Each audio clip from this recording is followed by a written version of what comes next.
In this episode of Viral Rewind, we're going to look at the Hypnotiser DOS virus. Now we see that we've got Hypnotiser there. It's a 43,780 byte file.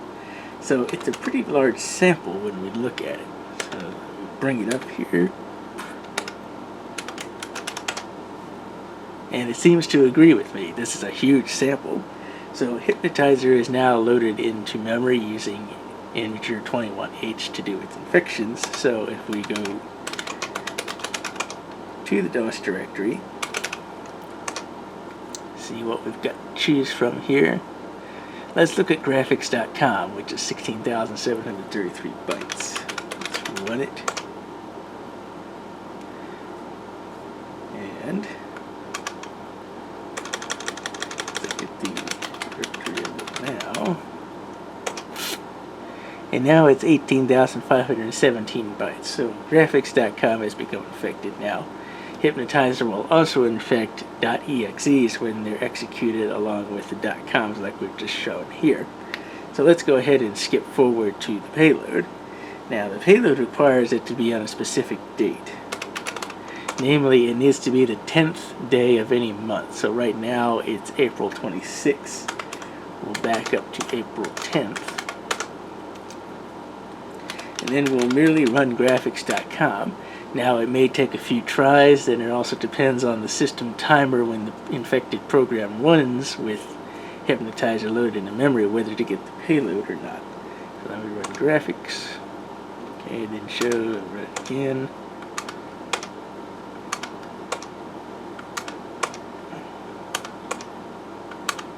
We just keep doing this till our payload appears.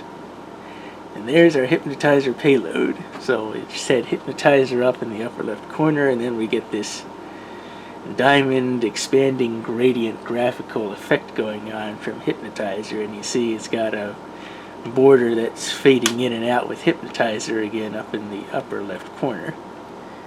And depending, I guess, on the CPU speed of the computer, this PS1 has a 10 megahertz 386 in it. If it was a faster processor like a 486 or even a Pentium, I would assume that this graphical effect would go faster than what it is here on this 386 10 megahertz processor. And also on this computer there seems to be a little bit of artifacting. You see all these dots and specks appearing on it. Some other machines it doesn't do that. This one seems to have a little bit of an artifacting issue doing this payload. So keyboard input is locked out. We can't return to the prompt or anything, but of course we can reboot the computer if we so choose to do so.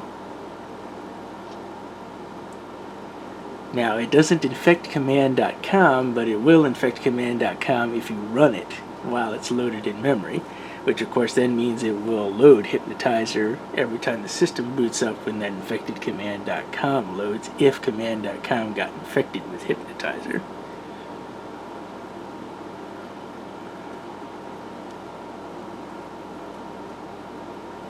So as the payload runs, it continues to go through this varying gradients of color expanding outward.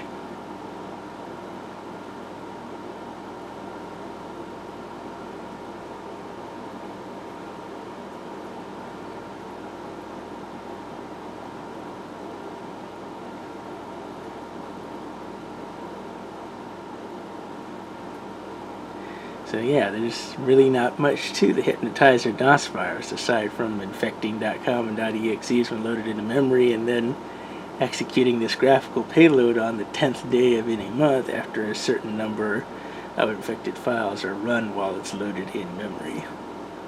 So again, that's the Hypnotiser DOS virus.